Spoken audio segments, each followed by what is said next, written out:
Hello प्यारे बच्चों, 9th class math में हमारा चल रही थी एक्सरसाइज 7.1 और इसमें हमने क्वेश्चन 4 करा दिए थे। अब जो क्वेश्चन नंबर 5 है, क्वेश्चन नंबर 5 में लिखा हुआ है रेखा L कोण A को समद्विभाजित करती है। रेखा कोई रेखा है L, वो कोण A को समद्विभाजित करती है। समद्विभाजित का मतलब होता है बच्चों दो बराबर भागों में बांटना। और B रेखा L पर स्थित कोई बिंदु है। BP और BQ कोण A को की भुजाओं पर B से डाले गए लंब है। दर्शाइए कि त्रिभुज APB सर्वांग है त्रिभुज AQB का। आप इसमें चित्र में देखिए, आप जो क्वेश्चन नंबर 5 है इसका चित्र देखिए। यहाँ पर एक रेखा यहाँ इस तरीके से है और दूसरी रेखा यहाँ इस तरीके से, तो रेखाएं हैं। इसने कहा कि एक L रेखा A से क्या है समद्विभाजित कर रही है कोई L रेखा A। समद्विभाजित का मतलब होता है दो बराबर भागों में बांटना। इसके बाद इसने कहा कि L पर एक बिंदु B है। L पर क्या है, एक बिंदु B है जो इस पर क्या है वो लंब है। भाई यहाँ P पर लंब है और यहाँ Q पर लंब है। 90 डिग्री हो गया। लंब का मतलब होता है 90 डिग्री। ठीक, सबसे पहले इसने कहा एक रेखा L की, यहाँ पर हमारी एक रेखा L है। इसने कहा कि A को समद्विभाजित करती है। समद्विभाजित हमने कर दिया, बराबर भागों में बांट। इसके बाद में कहा कि L पर एक बिंदु B है। हमने L पर एक बिंदु B रखा और ये P और Q पर क्या है लंब है। चित्र में दर्शा के रखा है। हमें दर्शाना है कि इसमें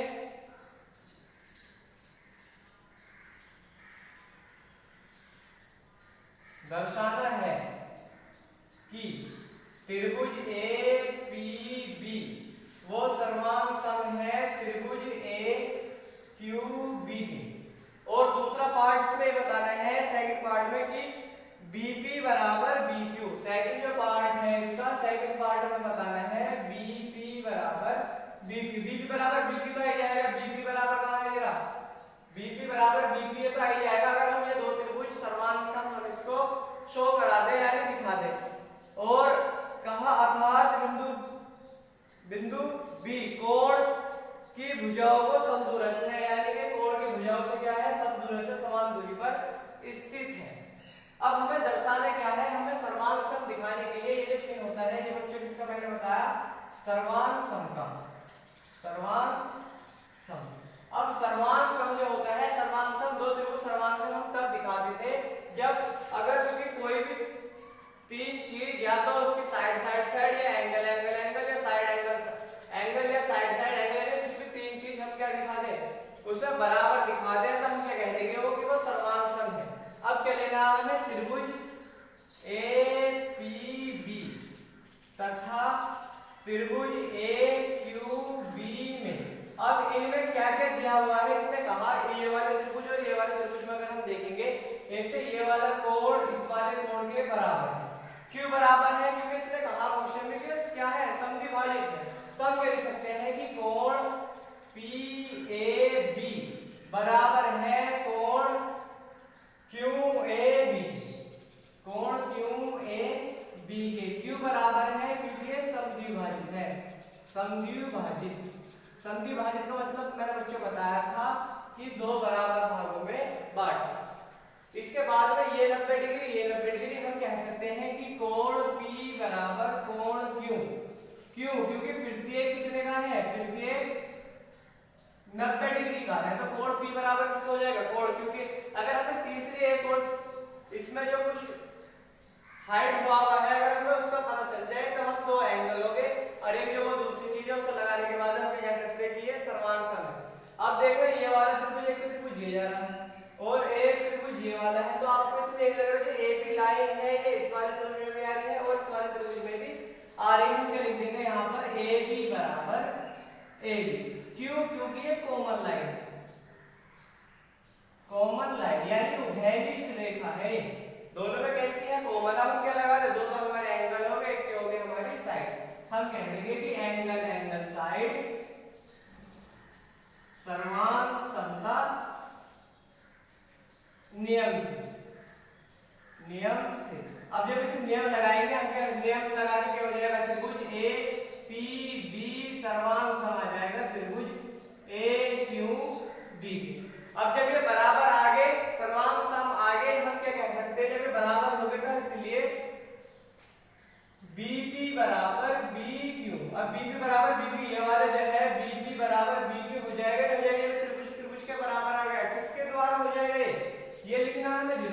बाई CPCT। CPCT का बार बार आपसे बता रहा हूँ क्योंकि मोस्टली ज्यादातर इसको नहीं जानते। क्या होता है? यह होता है कोरस्पॉन्डिंग पार्ट ऑफ कंजरेंट ट्राइंगल, क्योंकि इसके त्रिभुज के सर्वांग सम त्रिभुज के संगत भाग।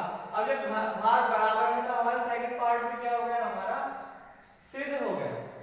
इसके बाद में क्वेश्चन नंबर 6 है। इसमें क्वेश्चन नंबर 6 इसको नोट कर ले।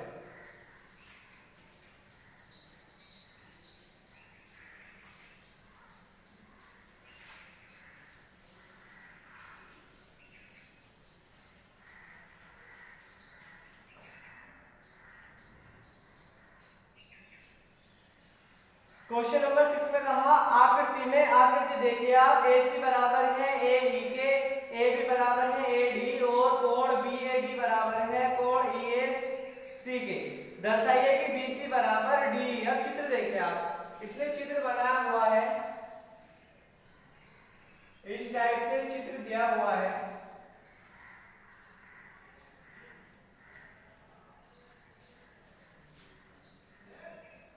और यहाँ पर है A, यहाँ पर है B, यहाँ पर है C, A, D और ये क्या है? E। अब इसमें दिया हुआ है, क्या गिवन है? दिया है, इसमें दिया हुआ है कि शुरुभुज रेखा AC बराबर AE की, AC बराबर AE, AC बराबर AE। AC कहाँ है? AC है ये वाली, ये वाली AC बराबर है AE के। किसके बराबर है? AE ऊपर वाली, यानी ये वाली लाइन इस वाली लाइन के बराबर है। आगे इसने कहा कि AB बराबर AD और AB बराबर AD। AB वाली लाइन कौन सी? ये वाली। AB बराबर ये वाली लाइन के AD, यानी ये वाली लाइन इस वाली लाइन के बराबर। और कहा कि कोण BAD, कोण BAD बराबर है कोण EAC के, कोण EAC। अब BAD, ये बीच में लिखा हुआ है BAD, ये वाला जो कोण है ये किसके? EAC के, EAC इस वाले कोण के बराबर। ठीक, इसने कहा हमें दर्शाना है कि सिद्ध करना है, दर्शाइए कि BC बराबर DE। हमें क्या दर्शाना है? दर्शाइए कि BC बराबर DE। अब BC कहाँ है? BC है ये वाली लाइन, BC बराबर ये वाली लाइन जो है ये किसके दिखाना हमें? इस वाली लाइन के DE। अब BC वाले त्रिभुज में ये वाला त्रिभुज बन रहा है, आप देखोगे कौन सा त्रिभुज बन रहा है? त्रिभुज ABC। ABC में BC वाली लाइन आ गई है ये वाली, ठीक। और यहाँ पे DE, D कौन से मारी है? ये वाली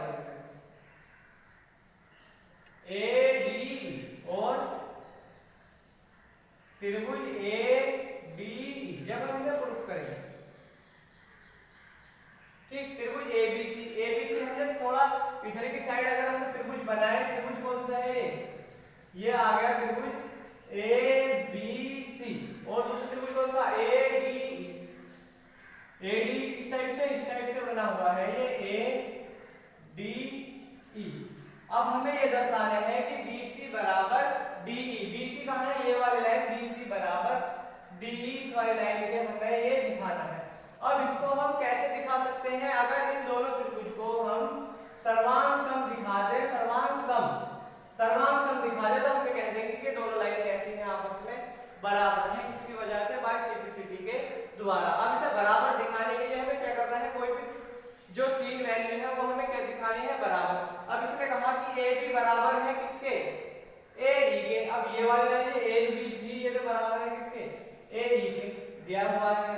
दूसरे से क्या कहा? AC बराबर है, AC कहाँ है? ये वाली लाइन, ये वाली AC बराबर है किसके? AE के।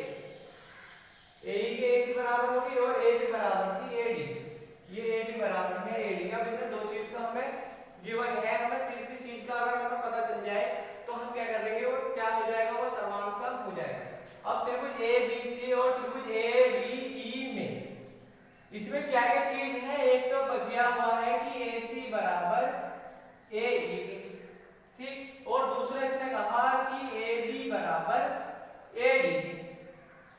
क्या है, इसने दिया हुआ है, दिया है, और ये भी क्या है, इसने दिया। ठीक, अब इसने कहा यहाँ पर कहा कि BAD कोण BAD ये बराबर था किसके कोण, EAC के।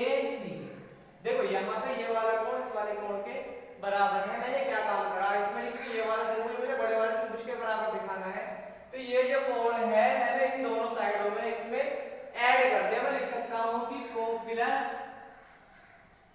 DAC, कोण DAC, अरे यहाँ भी लिख सकता हूँ प्लस कोण DAC।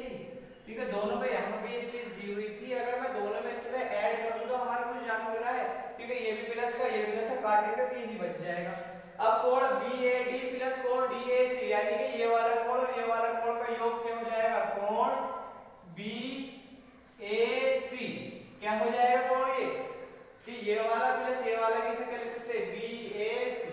इसी टाइप से ये प्लस ये क्या लिख सकता हूं मैं, DAE बराबर किसको हो जाएगा, कोण DAE के। अब इन त्रिभुजों में देखना, ये त्रिभुज मैंने बनाए थे, इसमें ये वाली साइड इस वाली साइड के बराबर, ये साइड साइड के बराबर, और BAC ये वाला कोण किसके, DAE इस वाले कोण के बराबर आ गया। अब इसकी तीन चीज बराबर आ गई, हम क्या कह सकते हैं इसमें, ये जो त्रिभुज जो बनकर आया है दोनों हमारी साइड होगी, साइड एंगल